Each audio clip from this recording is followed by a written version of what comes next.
Hello friends, welcome again. Today we are going to study new lessons from the history. Standard 10. Name of that his lesson is applied history.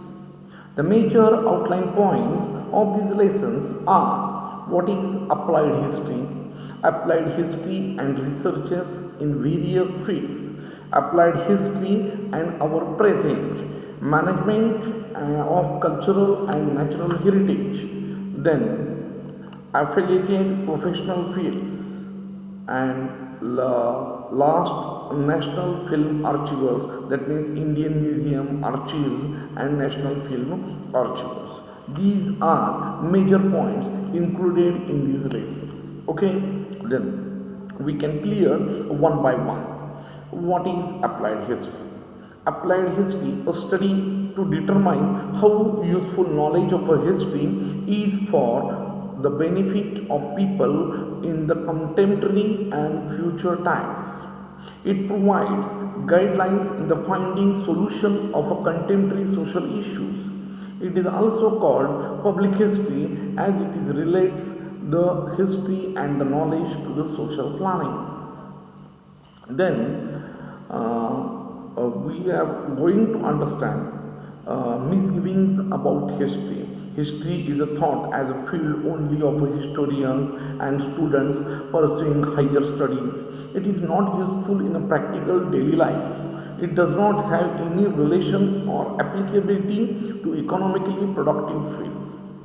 Second point of applied history, that means what is meant by applied history. First, applied history which determine useful knowledge for the history for benefit of the people and in the contemporary and future times. That is applied history, the importance of study and knowledge of a history. It finds solution of a social challenges. It helps in the decision making related to the social welfare. It can be useful for the people for the future planning. That is the importance of a historical study or history knowledge. Participation of the common peoples in the projects and programs related to the applied history. Tourist visits museums, ancient sites, ancient temples, so many things, ancient things. Tourism helps to create the interest in the history. Peoples take part in the conservation and preservation of their own city or village. So many historical events or so many historical points and so many ancient sites are present in the city as well as in the village level. So many tourists, so many pilgrims to visit to a temple, visitors visit to the ancient sites, through which participation of the common people in the project of a program related to the applied history. They can preserve the history, they can, peoples will take part for conservation of these sites and these points. Okay, that is a applied history. Applied history means applied history, importance of a study, and then participation of the common people in the project and programs related applied history. Applied history and research in various fields. The way our present is shaped depends on historical chains of events. These events are related to the various fields like politics, science and technology, philosophy, and psycho-religious structure of the community. The future development of all these fields is dependent on the state of available knowledge. Every field has its own history as its knowledge base. Okay, then we are going somewhat information about applied history. That means जिसको हम बोल सकते हैं उपयोजित इतिहास क्या होता है. उपयोजित इतिहास और विविध तरह के जो सब्जेक्ट्स है उनके बारे में संशोधन. उपयोजित इतिहास और जो वर्तमान है इसके बारे में. उपयोजित इतिहास के साथ सांस्कृतिक और नैसर्गिक जो वारसा है उसकी जो मैनेजमेंट है, व्यवस्थापन और उसके संबंधित कुछ फील्ड्स यानी व्यावसायिक क्षेत्र जहाँ से हम व्यवसाय कर सकते हैं, जैसे कि टूरिज्म। उपयोजित इतिहास, इसके लिए हम पब्लिक हिस्ट्री भी बोल सकते हैं। ऐसा शब्द प्रयोग भी प्रचार में है। प्रचारक मतलब जो भूतकाल में घटना घटी उसका ज्ञान हमें इतिहास द्वारा प्राप्त होता है। उसका उपयोग वर्तमान में और भविष्य में सब लोगों को कैसा हो जाएगा इसके बारे में सोचने वाला उपयोजित इतिहास है, जिसको कि हम अप्लाइड हिस्ट्री बोल सकते हैं। मतलब इतिहास के जरिए, अप्लाइड हिस्ट्री के जरिए यानी उपयोजित इतिहास के बारे में जैसे कि हम सोचेंगे उसका उपयोग वर्तमान में और भविष्य में लोगों को कैसा हो जाएगा इसके बारे में सोचने वाला ये उपयोजित इतिहास लेखन। वर्तमान में जो हमको सामाजिक आह्वान, जिसको हम चैलेंजेस बोल सकते हैं, उसके ऊपर नियोजन करना, सामाजिक जो उपयुक्तता होगी ऐसे कुछ निर्णय लेना, इस तरह की जो चीज़ें हैं, पहले घटी हुई घटनाओं का विश्लेषण उसका दिशादर्शक हो सकता है। उसके लिए इतिहास का ज्ञान जरूरी है। उपयोजित इतिहास के क्षेत्र में केवल तज्ञ व्यक्ति ही नहीं तो सर्वसामान्य मतलब आम आदमी भी हर तरह के विविध तरह से उसमें पार्टिसिपेट हो सकता है। जैसे कि संग्रहालय हो, प्राचीन स्थल हो, या उनको उन जो प्राचीन स्थल पे जो विजिट देने वाले पर्यटक हो, इनके इसे जैसे इनका जो पार्टिसिपेट है वो भी इम्पोर्टेंट है, महत्वपूर्ण है। पर्यटन की वजह से लोगों में इतिहास के संबंध में इंटरेस्ट बढ़ जाता है। मतलब इतिहास के बारे में उनके जो क्यूरियोसिटी है वो बढ़ जाती है। समाज में इतिहास की जो पहले का जो घटा हुआ इतिहास है, पहले वह भूतकाल में, उसके बारे में जो पहले का इतिहास है उसके बारे में की जानकारी हमको वो इस तरह से संभाल के रखना है। भले वो किसी शहर में हो या छोटे गांव खेड़े में हो, उसको संभाल के रखना। जो बाहर से लोग आते हैं, जो उस स्थल को पर्यटन के तौर पर आके मिलते हैं, देखते हैं, उसके बारे में जानकारी लेते हैं, उसके लिए इसका उपयोग होता है। और वो संवर्धन के जरिए मतलब जो एंशिएंट साइट्स है, प्राचीन स्थल, उनका जो जतन होना, उनका संवर्धन, उसके बारे में वो उसके में सहभागी हो सकते हैं। और अभी उपयोजित इतिहास और विविध जो विषय है उनके बारे में कुछ संशोधन। इतिहास क्या होता है? भूतकाल में घटी हुई घटना से संबंधित जो एक चीज़ होती है उसको हम इतिहास बोलते हैं। भूतकाल में बहुत सी घटना हुई है, उसके बारे में जो संबंधित इतिहास जो चीज़ होती है, जो ज्ञान होता है, उसको हम इतिहास बोल सकते हैं। वर्तमान में जो मानवीय जीवन की जड़न घड़न जिसको बोल सकते हैं, उसके लिए वो पहले की घटनाओं पर आधारित होती है। या वो घटना पॉलिटिक्स हो, सामाजिक धार्मिक संगठन की हो, तत्वज्ञान हो, तंत्रज्ञान या विज्ञान, विविध क्षेत्र में से है। पहले के ज़माने में ये हुआ था, अब के ज़माने में ये है। मतलब उसका रेफरेंस से ही आगे इंसान बढ़ता है इतिहास की जानकारी लेकर। पहले के इसमें हम जैसे कि एकदम प्राचीन काल में जा सकते हैं या कुछ हजारों साल पहले के इसमें ज़माने में जा सकते हैं, जब इंसान कपड़ा पहनता भी नहीं था, उससे लेकर आज तक के इसमें इंसान ही है। लेकिन जो पहले की घटनाएं घटित हुई उनका रेफरेंस लेकर वो आगे बढ़ जाता है। ओके, उसकी जो आगे की दिशा है, मतलब पहले में हम देखेंगे जैसे कि रामायण महाभारत से बड़ी घटनाएं इस पृथ्वी पर, इस भारत में हुई है। तो वहाँ पे उस ज़माने में जो बाण के ज़रिए मारा करते थे, बाण का ये इस्तेमाल करते थे। आज हम बम, गोली और पैटर्न गाड़ा रंगाड़े का जो यूज इस्तेमाल करते हैं। मतलब जैसे जैसे इंसान डेवलप होता गया वो पिछला इतिहास का रेफरेंस लेके ही आगे बढ़ा, उसके लिए इतिहास का उपयोग होता है। मतलब इतिहास का रेफरेंस मतलब applied history in research various field, कौन कौन से फील्ड में इतिहास के बारे में, भले वो राजकारण हो या भले सामाजिक या धार्मिक संगठन हो, तो इतिहास में पहले संगठन कैसे हुआ था, आज के ज़माने में संगठन कैसा है, उसका रेफरेंस हम ले सकते हैं। तत्वज्ञान जैसे कि फिलॉसफी, तंत्रज्ञान, शस्त्र विद्या जैसे कि विज्ञान, उसके जो क्षेत्र है उसमें इतिहास का रेफरेंस लेकर ही आगे बढ़ा जा सकता है और वो बढ़ता ही जाता है। पहले हम तत्वज्ञान मतलब फिलॉसफी के बारे में हम सोचेंगे।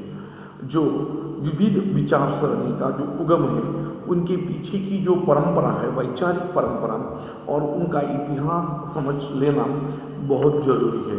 उसके लिए हमको ये फिलॉसफी मतलब तत्वज्ञान के लिए इतिहास पढ़ना जरूरी है।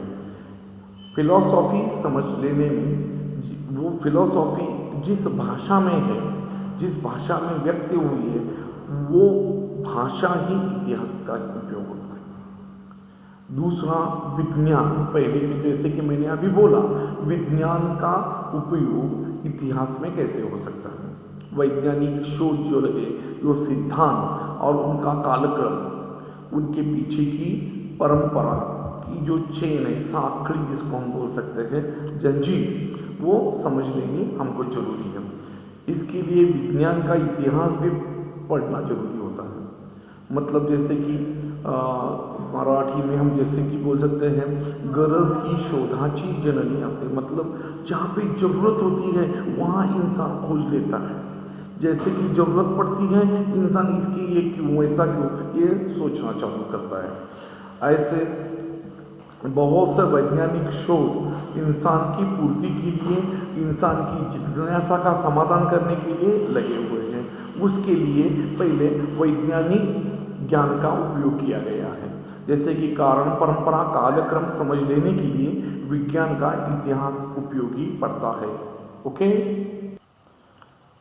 Then now we will see the next point, that is applied history and researches in various fields.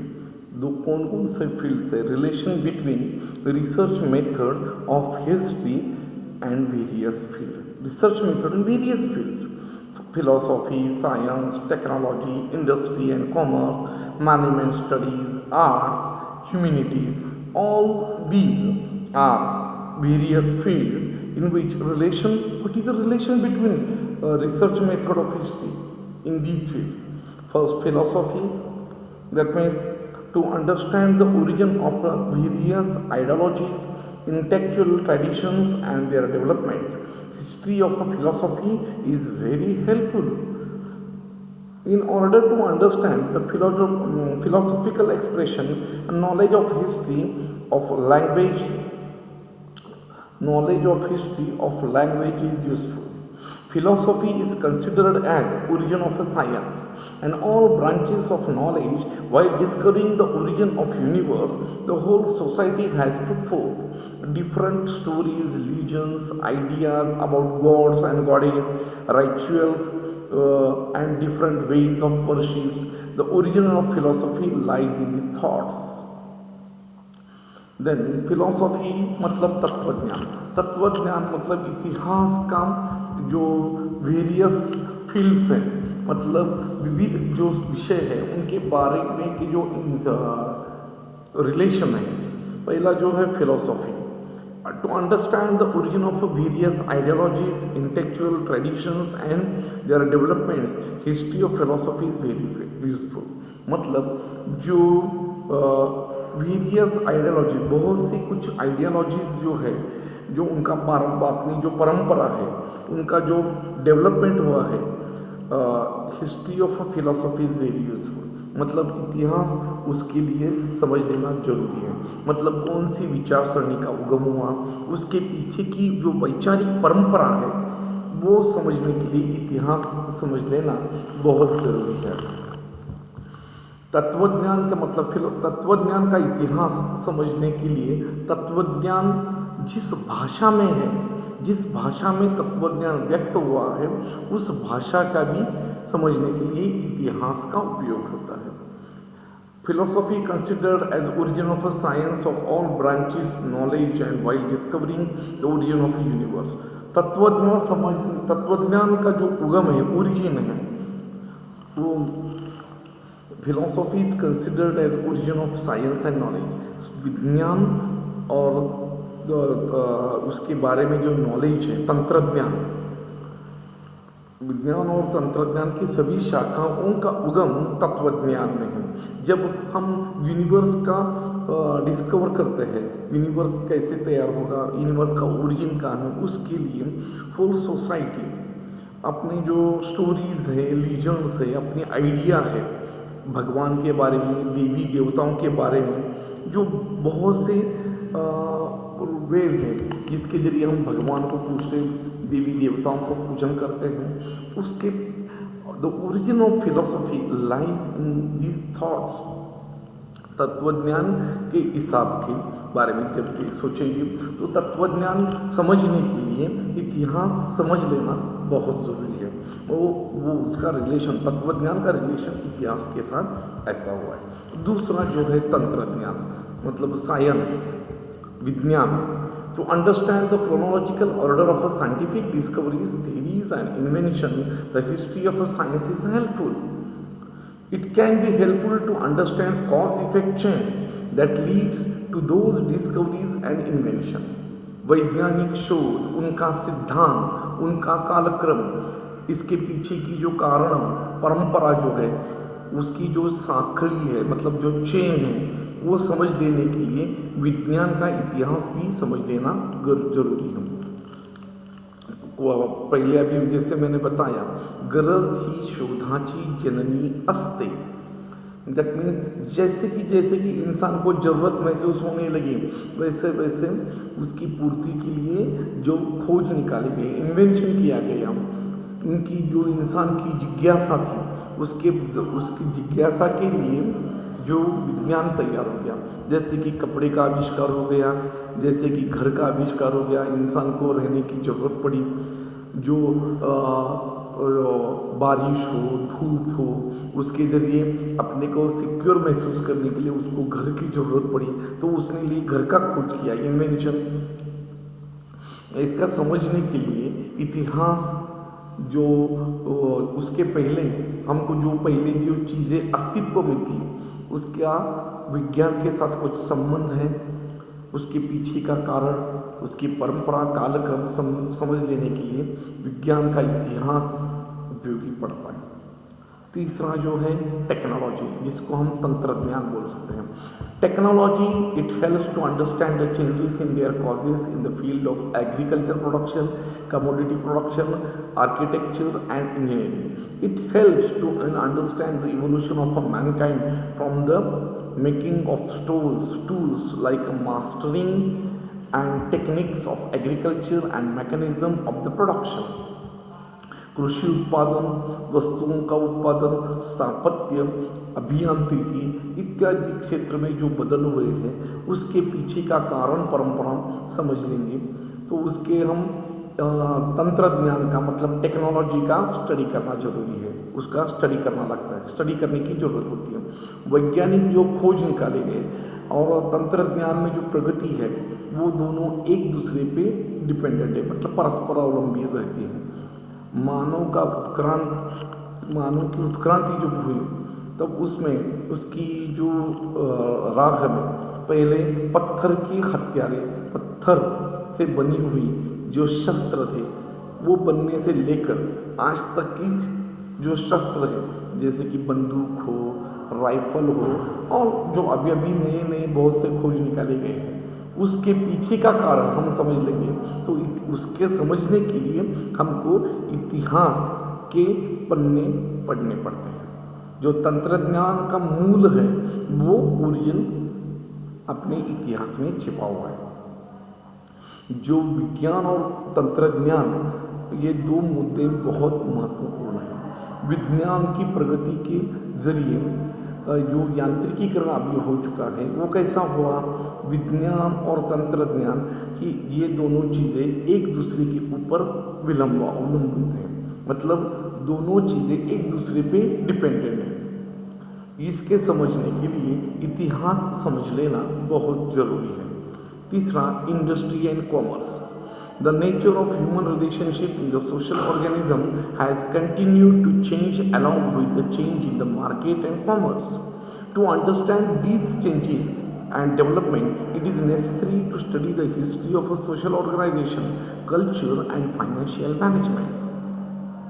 मतलब जो उद्योग धंधे और व्यापार, पहले के ज़माने में जो उद्योग हुआ करते थे, जो व्यापार हुआ करता था, और मानव के बीच में जो समाज का जो परस्पर व्यवहार का क्षेत्र था, उसमें सांस्कृतिक संबंध भी विकसित हुआ था। उद्योग धंधे, जो उद्योग था, व्यापार था, ये व्यवस्थापन का एक भाग हुआ करता था। उसका इतिहास समझ लेने के लिए बाजार और व्यापार, इनका स्वरूप अब बदलता हुआ गया।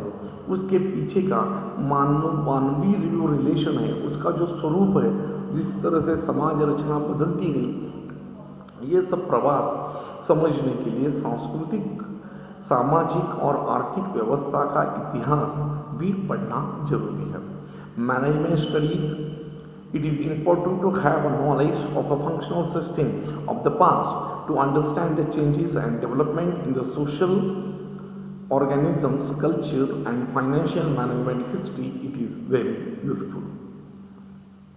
Then arts, to understand the development of various arts from their style of expression in form of intellectual, emotional, cultural traditions. Study of arts history is important. उसके लिए हिस्ट्री की जरूरत होती है। Humanities, to understand the development of history, archaeology, sociology, anthropology, political science and economics etcetera, it is important to study the history of origin of these disciplines. मतलब व्यवस्थापन, कला और मानव की ज्ञान शाखा। उत्पादन की जो संसाधन थे, मनुष्य बल, उत्पादन की विविध प्रक्रिया, बाजार और उनकी बिक्री, ये सब व्यवस्थापन की चेन में आती हैं। उसकी भूतकालीन यंत्रणा कैसी थी, ये समझ लेना भी जरूरी है। इस चेन में विविध स्तर के लोग, पारंपरिक मानसिकता उनकी जो थी उसके पीछे की, वो भी समझ लेने के लिए इन सब का जो बड़ा डोलारा था, वहाँ की उस समय की, उस वक्त की सामाजिक और आर्थिक संस्था और संगठन, उनके ऊपर डिपेंड था। उनका इतिहास और वर्तमान विविध अगर हम स्टडी कर लेंगे तो हम व्यवस्थापन करने के लिए, उस ज़माने में व्यवस्थापन कैसे हुआ करता था, व्यापार कैसे हुआ करता था, उस वक्त व्यापार, समाज की आर्थिक स्थिति, वो सामाजिक स्थिति और विविध तरह के जो प्रक्रिया थी, बाजार, उनका बिक्री कैसे हुआ करता था, उस वक्त की मैनेजमेंट कैसी थी, ये समझने के लिए मैनेजमेंट स्टडीज़ के लिए हमको इतिहास की ज़रूरत पड़ती है। बाद में कला, जो arts, to understand the development of various art forms, system, their styles, expression in form of intellectual, emotional, cultural tradition. Study of arts history is important. विविध क्षेत्र में अभिव्यक्ति और उनके पीछे की वैचारिक, भावनिक और सांस्कृतिक परंपरा के आधार पर कला का आविष्कार हुआ, कला का विकास हुआ। ये समझने के लिए हर कला की, मतलब कौन सी कला का कला आविष्कार का मर्म, कलाकृति निर्माता जो कला हुई उसकी निर्माता की, उसके पीछे की मानसिकता, विशिष्ट कालखंड में, विशिष्ट काल शैली में विकास का क्रम, सांस्कृतिक इतिहास, उसके बारे में हमको समझने के लिए इतिहास के अभ्यास के जरिए हम ये चीज़ें समझ सकते हैं। और आखिरी में ह्यूमैनिटीज़, दैट इज़ मानवीय ज्ञान शाखा। इतिहास, पुरातत्व, समाजशास्त्र, मानवशास्त्र, राज्यशास्त्र, अर्थशास्त्र, इन तरह की जो शास्त्रों का उगम, उनका विकास, इनका इतिहास समझ लेना भी जरूरी है। एक ज्ञान शाखा के जरिए ही हम समझ सकते हैं। तत्वज्ञान मतलब फिलॉसफी, विज्ञान, इस तरह की ज्ञान शाखा की जननी बोले जाते हैं। मतलब फिलॉसफी साइंस एंड टेक्नोलॉजी, ये जो इनको जो मदर बोलते हैं, जिसकी सबकी मेन जननी है, वैश्विक पसारा, मानव का उसमें से अस्तित्व, इनका संबंध, जिस जिज्ञासा से जग भर के जो मानव समाज में करते हैं, उनके पीछे जो लोग तर्क लगा करते हैं, उसके बाद में जगत की उत्पत्ति मतलब विश्व की उत्पत्ति के संबंध की कथा, सृष्टि का चक्र, मानव का जीवन संबंधी जो देव देवी देवता के बारे में की कल्पना, देवी देवताओं का प्रसन्न करने के लिए किए हुए विधि मतलब worships of God and goddess, उसके पीछे का तात्विक विवेचन, उनका डेवलपमेंट हुआ। प्राचीन काल में प्राचीन लोगों ने जो चीज़ें की है उसके पीछे तत्वज्ञान का बीज उसके अंदर है। कुछ तत्वज्ञान के जरिए ही उन्होंने वो डेवलपमेंट किया है। उसके पीछे एक तत्वज्ञान है, साइंस है, टेक्नोलॉजी है, हर चीज़ पहले जो लोग करते थे उसके आगे, जैसे कि अब काल बदल गया है, टेक्नोलॉजी बदल गई है, लोग बदल गए हैं, उनका व्यापार, बिक्री, जो समाज की आर्थिक स्थिति, सामाजिक स्थिति, उसके ज़रिए ये सब बदलता गया, हर चीज़ बदलती गई। उसके लिए विविध शाखाओं का सिद्धांत जो है, विविध जो शाखाएं हैं आप पढ़ते हैं, उसका सिद्धांत समझने के लिए इतिहास का सिद्धांत, उनका तत्वज्ञान का सिद्धांत, इतिहास के बारे में उसका हम आकलन कर सकते हैं। Okay, this is for understanding applied history. Applied history क्या है, अप्लाइड हिस्ट्री का नॉलेज क्यों जरूरी है, और उसके वेरियस जो फील्ड से विविध जो शाखा है उसका परस्पर संबंध के बारे में इस वीडियो में मैंने आपको जानकारी दे दी है। Okay, today we stop here, we will be continue in the next video. Okay, thank you.